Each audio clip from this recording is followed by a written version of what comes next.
Today's the day. We're gonna win. We're gonna fight, fight, fight, fight.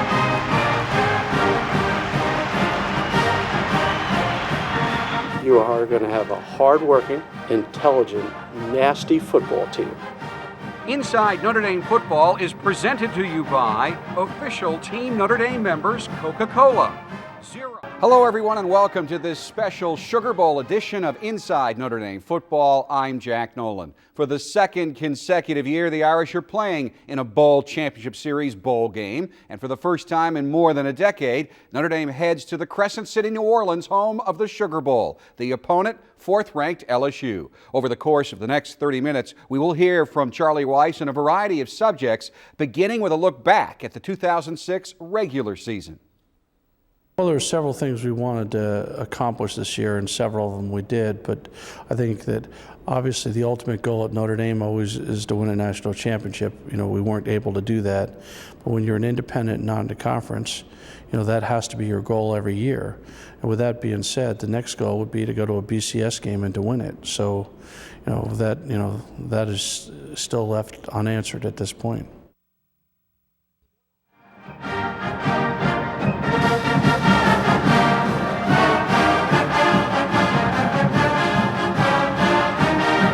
Charlie Weis says putting together the game plan for his second season as Notre Dame's head coach was a less difficult task with a full season at Notre Dame already under his belt.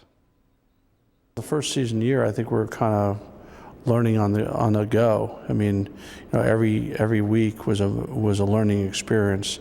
I think after you've gone through the whole cycle at least once, I think everything kind of fits a little bit better, and you also it's easier to analyze, ways to improve. As you look back on the regular season, are there any particular moments that you'll remember down the road with particular fondness? Oh, I think that just like Notre Dame fans across the country, I think that finishing that game off against Michigan State on the road and then the exciting ending of the UCLA game would probably be the two that come to mind first and foremost because of how they ended. It wasn't necessarily the whole game, it was just how they ended. Then the last home game with Army, I mean, it's certainly, I can't really remember a home game in the years I've been here, the last home game for the seniors, where that situation developed after the game, where clearly there was a strong bond, very strong bond between the players and the fans. I think that we're moving in that direction, though. I think that kind of started the year before when the outgoing players kind of took their victory lap after the Syracuse game and high-fived all the fans. But I think that, I think these players really feel part of the student body, and I think really wanted to share that moment, the last time they'll ever play here with the student body. You really seem to especially like this particular team. What are some of the reasons for that? Well, first of all, I like the leadership on the team. I've been involved in a lot of teams over the year where sometimes you have to fabricate leadership. Like you have to try to make leaders, and that very seldom works. But not only do we have good leadership from our captains, and Brady and Travis and Zibby, but all these fifth and fourth year seniors have done a great job of permeating a very strong message from top to bottom through the team. It makes it very easy to like the team.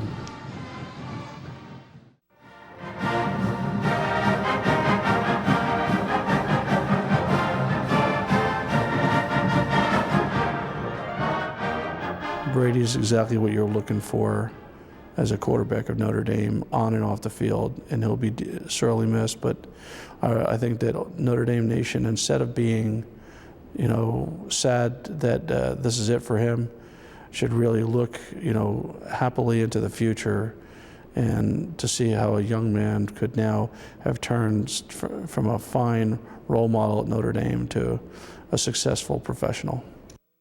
Charlie Weis and Irish fans have something in common. Both have enjoyed watching quarterback Brady Quinn's career.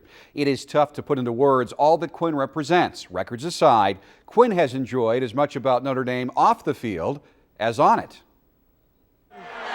So a freshman will take his first snap, opening game at Notre Dame Stadium.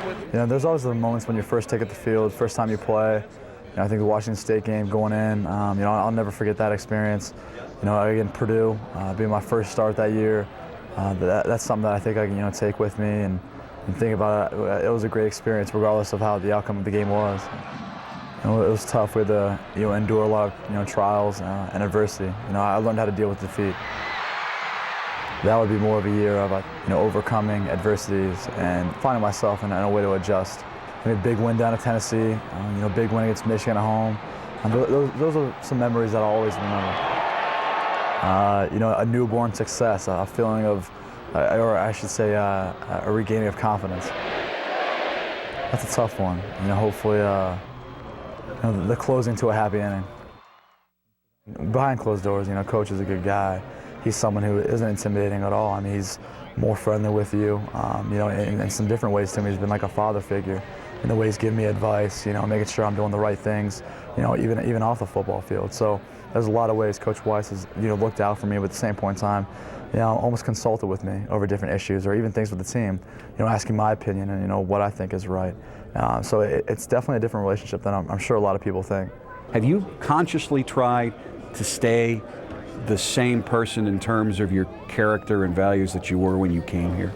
I wish I could say I've made a conscious effort, but I haven't. And I really have to give my credit to my family. My mom and dad have never brought me up, thinking that it's been all about me or any of this is all about me. We've got a very Christian-based belief that there's more important things than football and winning games and stuff here. And another thing is just the fact that I play quarterback here. It's not as if I'm doing everything on my own. I've got a lot of great teammates who are up front, working hard on the offensive line, and who are making plays with the ball after I throw it to them, or really just doing great things in the running game, which helps open up the passing game. So I can't take credit for a lot of the things that I do because I don't feel like I should. Has this university turned out to be what you had hoped it would be when you said, I'm going to Notre Dame? No, I think it's been more than what I hoped it was. I came into it thinking, hey, I'm going to play for a great football team. I'm going to get a great education, and hopefully I'll be able to pursue the NFL after. But somewhere along the way, I realized Notre Dame's about so much more than that. That just the whole spiritual aspect of Notre Dame, I think carries so much weight that a lot of people don't get to see it unless they're here, they go to school here, or they're a part of this university. So I was able to really gain some experience and learn so many life lessons that I think are so much more important than what I've been able to do here with football and what I've learned here in regards to football. He was as classy as they came, one of the greatest figures in the history of Detroit sports. We are joined by the captain, Steve Yzerman. How did you get down here, and who are you going to be cheering for? Come on now. I was afraid you were going to ask me that question, but I came down with friends of mine, alumni, and invited me down for the game. And Davey Poulin, who I played against for a number of years, was kind enough to give us some field passes for the pre-game, so I got a chance to come down and watch warm-up. So many people watched your retirement announcement when you decided to hang them up for the final time. The guys are in training camp now. You miss it, or do you enjoy being at things like this? Well, I get an opportunity to do some things that I hadn't in the past, so I definitely would have loved to have been up at training camp in Traverse City with the team, but my time is over, and I look forward to moving on and doing something different in retirement, but this is a fun opportunity to come to a game. Steve, even at the high point of your career, when things were going so well, your name was on the cup, did you and your family think, hey guys, I'm not going to be able to skate forever. Sometime this will end. I'm not Gordie Howe. Yeah, throughout my career, I just thought about playing. Retirement never really entered my mind until really last year. I kind of felt was going to be my last year, so I realized I wasn't going to play forever, but I got to play till the age of 41 or 40 years old, so I was very lucky. Great to see you. We enjoyed watching you play. Thank you, I appreciate it. The captain, Steve Yzerman of the Detroit Red Wings, one of the all-time greatest. We've still got a lot more to bring you on the countdown as the Irish and Wolverines inch ever closer to their 34th meeting. Here's what you can expect.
to John Carlson for the Notre Dame touchdown.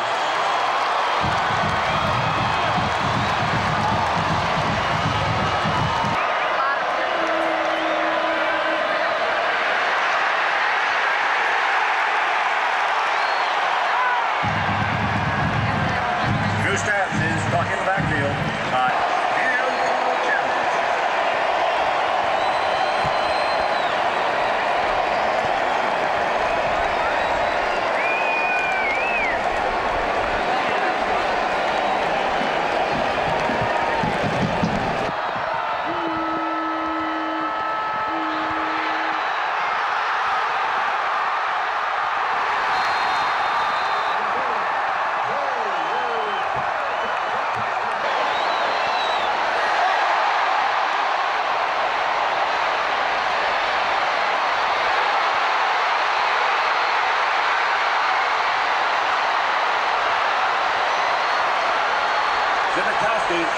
Goes in for the touchdown.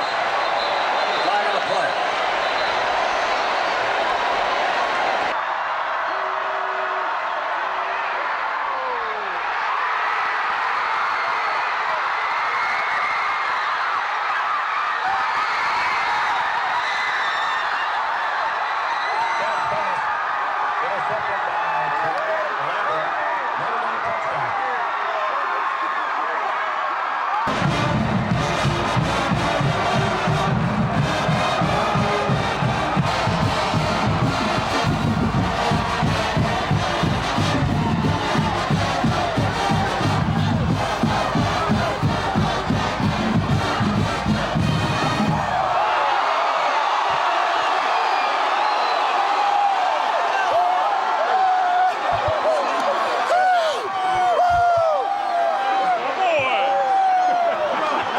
Safety's playing way off. Here's Quinn. Blitzers come. Quinn rolls out. He's on the run, throws on the run, makes the connection beautifully down to the third left. The clock stopped on the out of bounds. Here's Quinn from the shotgun. Gets some time, takes a look, throws near side. Ball is caught beautifully at the 45, but the clock runs with 46-45, hovering and was actually setting up at his leisure. Here is Brady Quinn looking. Pump fakes. He rolls to the near side. Throws it. It's caught by Samaja. Inside the 20. Inside the 10. He's going in. Notre Dame has scored with 27 seconds left. Brady Quinn